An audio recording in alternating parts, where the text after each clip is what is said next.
Bom dia, quinto ano. A nossa explicação hoje é sobre o nosso último capítulo de Geografia do nosso módulo 1, né? O capítulo 3, que se chama O Brasil no Mundo, né? Esse capítulo a gente vai abordar, né, a questão do quê? A questão do território brasileiro, como a gente pode localizar o Brasil, né, diante o mundo todo, né? Pegue o livro de vocês e coloque bem aí na página 334, ó. Bem aqui, ó. Localização do Brasil no mundo, né? O Brasil, gente, é um dos nossos, né? É um dos maiores países que tem no mundo. Aí vocês podem se perguntar o seguinte, né? Como a gente pode fazer, tia, para a gente localizar o Brasil, né? Diante a superfície terrestre, né? Existem dois pontos que é bem interessante, que facilita muito a gente a localização do Brasil. Primeiro, né? Reconhecer a linha do Equador, ó. Essa aqui, ó. E em cima dessa linha do Equador, a gente percebeu onde é que o Brasil está, né? Se ele está mais para o norte ou se ele está mais para o sul, né? Lembrando que aqui é norte e aqui é sul, né? O que é que a gente nota, né?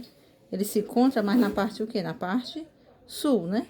Só uma pequena parte dele fica na parte norte, né? Isso referente ao quê? A linha do Equador. Outra coisa também, podemos analisar o meridiano, né? Ó, essa linha bem aqui, ó. Pronto, que aí vai ajudar a gente a identificar se ele está na parte o quê? Ocidental ou está na parte oriental. Lembrando que para cá é ocidental e para cá é oriental. Então o Brasil está na parte o quê? Ocidental. Então ele se encontra o quê? Sua maior parte no sul e na parte ocidental. Agora indo bem aqui, gente, para a página 335, a gente vai ter localização do Brasil na América, né? Vou colocar bem aqui no mapazinho, né? Podemos também, gente, localizar um país de acordo com o continente que ele se encontra, né? E com o Brasil, né? Do mesmo jeito. O Brasil ele se localiza onde? Na América. E o continente americano, gente, ele é dividido em três: América do Norte, América Central e América do Sul. Ó. Bem aqui a gente percebe o quê? Ó, o laranja, né? Ó. América do Norte, né? O lilazinho vai representar a América Central, ó. E o verde, América do Sul, né? A gente percebe que o Brasil está onde? No verde. Caso não houvesse essas cores, a gente também saberia que era na América do Sul exatamente pelo quê? Pelo aquele fato, né? Norte em cima e sul embaixo. E a sua maior parte está onde? Na América do Sul. Então, a gente diz que o Brasil se encontra onde? Na América do Sul. Passando bem aqui, gente, para a página 337, ó. A gente vai ter assim, ó, os pontos extremos do Brasil, né? Aí vem a pergunta, né, que vocês podem fazer. Tia, o que é que seriam esses pontos extremos, né? Esses pontos extremos, gente, vão ser lugares que vão estar situados nas extremidades do mapa, como fosse nas pontas, ó. Você analisa bem aqui, ó. Ó, ó, ligado a quem, ó? Ao 2 lá embaixo, tá vendo? As extremidades, ó. E o 3 ligado ao 4, né? E essas extremidades, né, essas pontas, também ajudaram muito, né, os geólogos, cientistas, a identificarem a questão, né, do tamanho do território. Você vê que ele dá, né, ó, daqui para cá ele dá, ó, e do 3 para o 4 ele também dá. E vai existir os locais extremos do Brasil, né, onde ficam os pontos extremos. Bem aí, ó, no 1, ó, o Monte Caburai. No 2 vai ficar o Arrochuí. No 3, ó, vai ficar a Serra. E no 4 vai ficar a Ponta dos Seixas. Então, os pontos extremos do Brasil são esses locaizinhos bem aqui. Indo agora, gente, para a página 338, a gente vai ter a divisão política do Brasil, né? Quando a gente fala de divisão política, a gente está se referindo ao quê? Aos estados, né? Como é que ocorre essa divisão? Vou colocar bem aqui no mapa, né? Então, o que é que a gente tem que saber? Que o Brasil é dividido em quê? 26 estados e um distrito federal. E essa divisão é que a gente chama de divisão política, tá? Que você pode analisar, né? Que você vai ter seus 26 estados e um distrito federal. E toda vez que aparecer alguma pergunta, alguma questão sobre a divisão do Brasil, né, política do Brasil, sempre cite 26 estados e o Distrito Federal. Sempre o Distrito Federal, a gente fala ele isoladamente, a gente nunca vai falar assim, 27 estados não, sempre 26 estados e o Distrito Federal. Pronto, indo agora, gente, para a página 341, que é que vamos ser aqui, ó. Brasil, crescimento urbano e organização territorial, né? Vou colocar bem aqui no mapa. Pronto, aqui vai falar sobre o que, gente? Sobre a questão, né, do crescimento da população do Brasil, né? E que esse crescimento ocorreu devido ao quê? A questão da economia, né? Conforme a economia foi crescendo, né? Foi se organizando e a população foi aumentando. Você nota bem aqui, ó, que no mapa, em 1940, né? Esses pontozinhos, ó. Ó, cidades com mais de 100 habitantes, ó. Eram poucas. Você nota bem aqui no outro, ó. 1980, né? Que as cidades com mais de 100 habitantes, ó, aumentaram. E bem aqui 2010, ó, aumentou mais ainda. Então, você nota o quê? Que em cada cidade, né, conforme foi passando o tempo, né, o número de habitantes foram aumentando. Se a gente tivesse hoje 2020, a gente ia perceber que estava bem mais do que isso aí. Então, isso se dá o quê, gente? Ao crescimento, né? O crescimento das cidades, principalmente a questão econômica.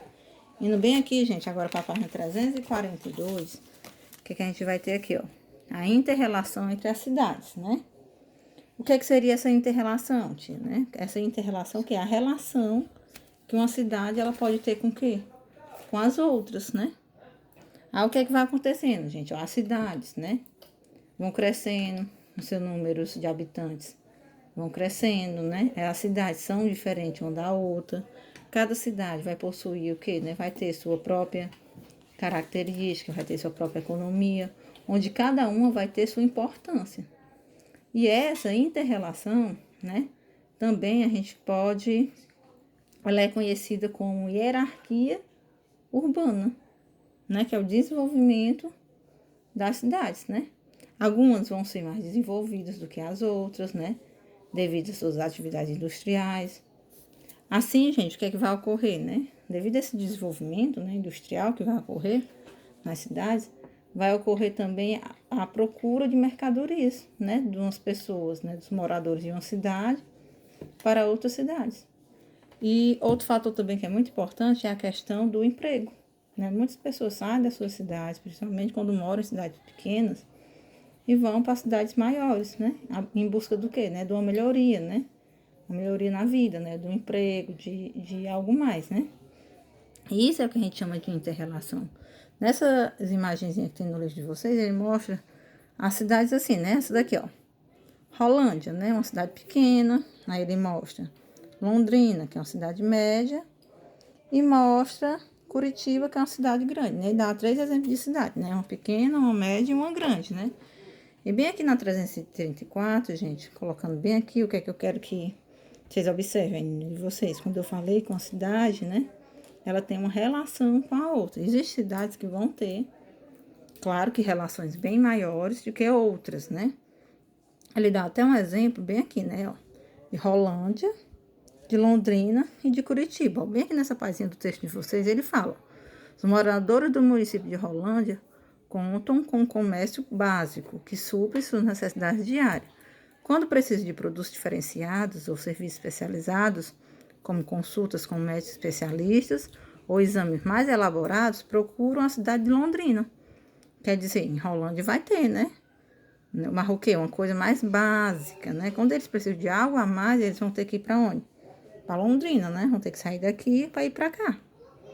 Né? Como ele fala assim, em busca de quê? De médico, né? De coisas mais especializadas. E é o que acontece com a gente, né? Quando a gente às vezes procura determinado médico que não tem aqui no nosso município, né? A gente às vezes se dirige a outro local, né? Muitos se dirigem ao Sobral, né? Vão para Sobral em busca do quê? Do médico, de algo a mais. E às vezes acontece muito isso com questão também de mercadorias, né? E às vezes de emprego, né?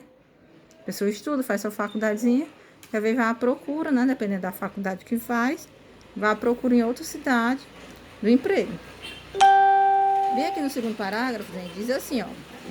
Muitos moradores de Rolândia, até mesmo os de Londrina, procura a cidade de Curitiba para obter formação educacional ou profissional mais avançada. Assim, para acessar serviços médicos, financeiros, culturais e de lazer ainda mais diversificados. Quer dizer, tanto Rolândia quanto Londrina, também quando estão precisando de alguma coisa, né, como fala aqui, né, na questão da formação educacional, eles vão para onde? Para Curitiba, né? Então, é isso que acontece, gente, com as cidades. Isso é que é a inter-relação. Né?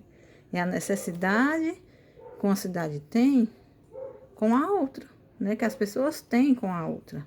Como eu falei, existem cidades que vão ter, né? Vão ter essa inter-relação maior, né? Tem cidades grandes, né? Já procuro menos, tipo Rio de Janeiro, talvez já procure um pouco menos, né? Outra cidade, né? Depende, né? A cidade pequena já procura bem mais uma cidade maior. Então, gente, nosso capítulo era esse, viu? Era o capítulo que estava faltando pra gente finalizar nosso módulo 1, viu? Peguem e estudem, viu? Então, era isso, gente. Bom dia, um cheiro bem grande, viu?